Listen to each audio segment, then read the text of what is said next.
folk clubs in? I've got to say, I've heard this said a lot, and I don't really want to go down No. But I just think that the folk clubs are such a great resource. They are, absolutely. And like a training ground.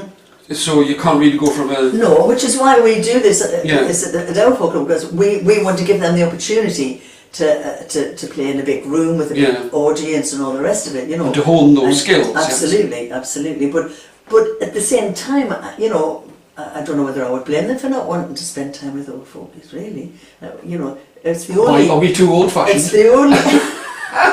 It's the only area in my life, I think, when I was young that I did. And I think we folk devotees were quite unusual in that we did occasionally, you know, go to spend time with older people. Why would teenagers want to do that, really? You know.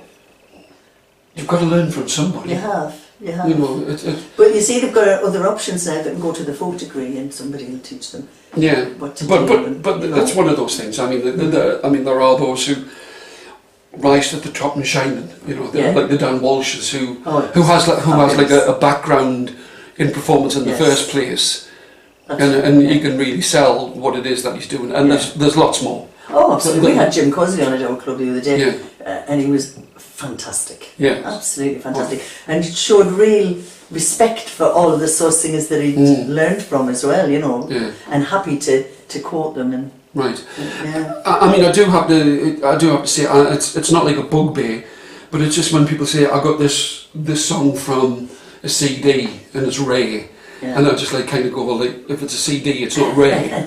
You know, it's like it's not from the source. But you know me. I mean, I'm forever in nose in a book trying to find obscure songs, Tony, that nobody else sings. But in the same way, it's because they mean something. Yeah, absolutely. I mean. You said about the feeling that it's, for me, folk songs reflect the human condition, and if there's something about, you know, like poverty or related to like a dowry or something like that, and it's not like difference for its own sake, it's because it's interesting, or like the tune, you know. So you know, I'm a great believer in that. I think it's important to. I mean, it's a social thing, isn't it? It's a social history of the country and absolutely the United Kingdom. And, you know, things that come up in songs often hit me in a much more direct way than if I was reading it in a book or a newspaper. Absolutely. Well, let's face it. I mean, we were chatting before we started filming about Jane Austen. You know, and Jane Austen. You know, it's like 300 pages, but a folk song, whether it's traditional or contemporary, it's 4 verses, 3 choruses, and a whole story in that space of time. Absolutely. In the same way as like with storytelling, what I used to like about storytelling was, by the 3rd sentence, you know, like the eyes turned into a cannonball and they've been pregnant for 3 months, you know, and they give birth to 106 children, and I'm thinking, get on with it. That's it, yeah. I can't read a novel. I'm just like, 16 pages and nothing's happened. You know, it's like, give me a story, you know. Yes. The Mahabharata, you know. That's right, we don't hang around setting the scene, do we? Well, the other day, and I'm going to interview him, but I was struck by John Strong. I know you know of him. Great singer. Yeah, great singer, fantastic songwriter. There was no, for me, in some of the songs, there was no explanation, but it was the feeling was there from the first 3 words, and you knew what the song was about without the, you know, it was and it happened on and it was and he was there and whatever. It's just like straight in with the emotional words. So impressed. Yeah. Fabulous. I suppose it's like poetry, isn't it? It's a sort of crystallised moments, you know, in a very short form. Yeah. It's exactly that. Yeah. The one thing I was going to ask as well, I mean, with the Davey Lamp Folk Club, you made an album. Was it songs from the Davey Lamp? And it was like Barry Dipper, Dundee, Frankie O'Neill, Bob Fox, and you and Eric. Me and Eric, that's it. I was so impressed. Were you? Yeah, of course. I mean, making an album at that time was like such a big deal. How did that come about? I mean, well, it came about, well, I don't know whose idea it was. I think it might have been Dundee's idea. But anyway, at the time I was working in the Arts Centre. I was the administrator there. And it was 1976. And... which month? I don't know. I find that very hard to believe that you didn't know. There was, it was probably June 1976. But there was a lot of things going on in the town because it was the bicentenary of American independence. All right. And so there was lots of artistic endeavours going on, and we applied to the Washington Development Corporation for a grant, and they gave us £500. Wow. In 76, that was not an absolutely, inconsiderable amount. Absolutely. So, so we went through to Rubber Records, Impulse Studios in Walls End, and Jeff Hislop recorded it for us. And we could only afford one day in the studio, so they were all first takes. And all the better for it. Yeah, and then Barry Dippin knew Bob Ollie, who was the local artist, you know, and he did the cover for us. He painted the caricatures on the cover. And who did the photograph at the back? Because you were all looking very mean and moody. I know, yes. I haven't changed, you'll notice. Absolutely. Neither have I, yes. Yeah. I still look like that brick wall at the back. It was a chap called Howard Orley, who I didn't know. I think he was Dundee's pal, and he took a series of photographs. And then I seem to remember we sold it for 1 in 11 or something like that, a copy. But we got 500 copies for our 500 quid. Yeah. And I recently saw, well, not comparatively recently, saw it advertised on eBay for about 300 quid. Wow. I don't suppose anybody was daft enough to buy it. Oh, the best I could see was like 75 quid. I wasn't sort of envious at all until I heard the £300. Yeah. Because an Iona album, guess how much an Iona album goes for? Come on, how $63. $63, wow. That's excellent. It had in big letters Ray, and I thought, Yeah. Well, I mean, somebody's got an attic full of them. We once got a royalty check from in German Deutschmarks. All right. Somebody had bought it, obviously come to the folk club and bought it and given it to a German radio station, and they sent us, played it over there and sent us a check. We didn't know what to do with it at the time. How much was it for? I can't remember. Yeah. It wasn't a lot of money. All right. I once got a royalty check for a penny. Did you? For singing the Sally Weekly on Radio A in 1985. When did you give a share of that to Joe Wilson? I dug him up. Oh man, Joe man. But it was very exciting. During the bicentenary celebrations, Jimmy Carter, who was the president at the time, came over, and he was given a copy by the chief executive of the Development Corporation. Was given a copy of our record to take back with him. So he's probably made an ashtray out of it or something by now. No, he's now got 300 quid in his back pocket. Yeah, maybe he was in himself. Yeah. It's like smell of peanuts. But it was exciting times, really. Yeah.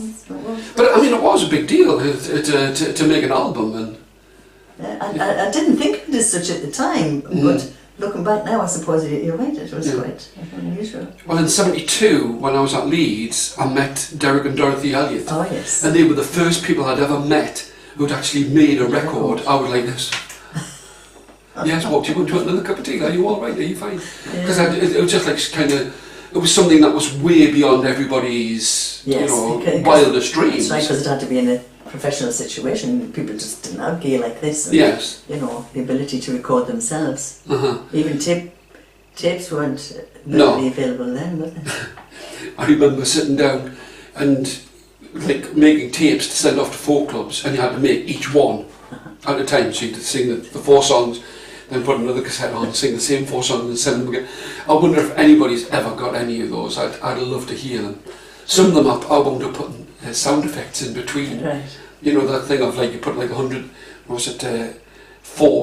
Henry Ford put like $100 bill inside of a Bible that he gave to one of his nephews. Right. And he said, "Did you like the Bible?" So I'll read every page. Well, he went, obviously not, because he didn't find the $100 bill inside of it. Yes, well, I mean, as a folk club organiser, you get loads of stuff. It's easy now because you just put the CD on and you just go up, Click, click. Did you click. shake your head then? Look, you know, 10 seconds. But you know, in cassette, it was a much more difficult thing to find the next song, and you know, sometimes had to listen all the way through to get to the end. Don't move your head too fast or you'll knock us over with your nose. But I mean, I ran a folk club in Shields, and what I said was, like, you know, if I'm going to run this folk club, this was about 96, I said, if I'm going to run this folk club, you're going to have to come to the audience. Oh yes, Tony, we'll all come. 6 weeks, absolutely chocker. And then the 7th week, when I booked somebody from York, I said, I'm going to book people you know, people you don't know.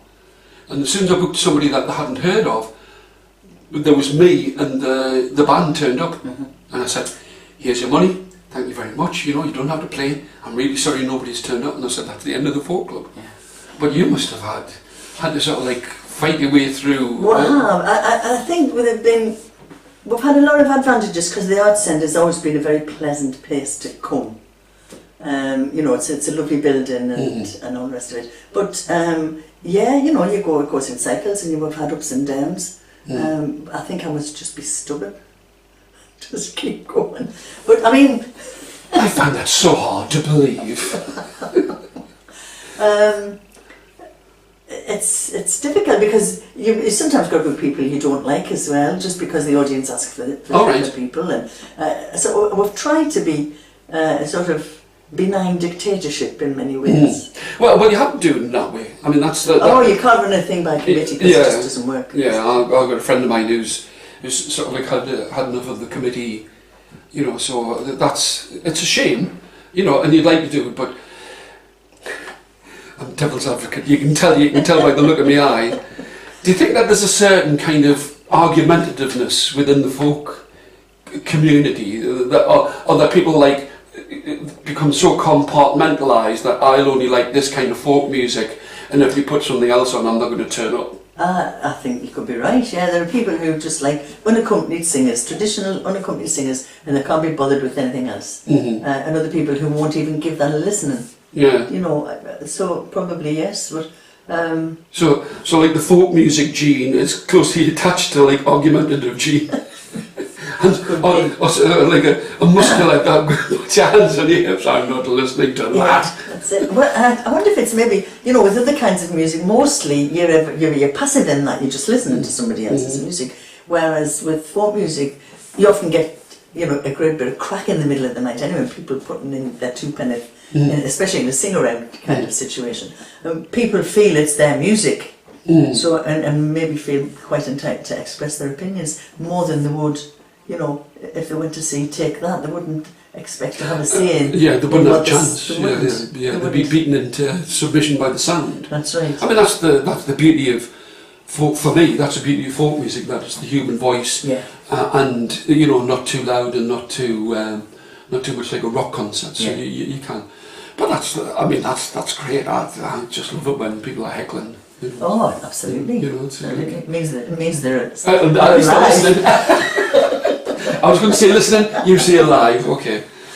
Sometimes it's the main thing. But going back to an earlier point, do you think the fact that folk music itself has changed? I mean, there did used to be that big divide that would be a contemporary club or a traditional club, and now you're likely to hear every kind of genre. We used to run a club in the Chesters in Sunderland after the Grindon Mill club, and that was part of our advertising. Chester's traditional folk club, and we did book other people, but the idea was to put the emphasis really on traditional music, and that was what we were most interested in. But I suppose over the years, you know, you get exposure to other things, and some of it's great. You know, some of the Canadian singers are great, and there's excellence in every kind of music. Every kind of music, absolutely, and. You know, I think as long as I don't even know what a folk song is really anymore. Yeah. I just know it when I hear it. Yes. I can tell it is one when I hear it. Yeah. But I mean, you can get a folk song, you know. I mean, if you go through the annals, you know, the Christie's traditional balladees, you're kind of like going, that is a folk song because it was written and that was collected. You know, this wild enthusiasm of the the learned classes of the 1870s, the 1890s, all these like unrefined, uneducated people can sing songs and remember, and that have like strong emotional contents. Yes. You know, so you can say that that's like an old folk song, but with people writing their own songs, it's only because people know who it is. That's the only thing that's changed. I mean, if you know.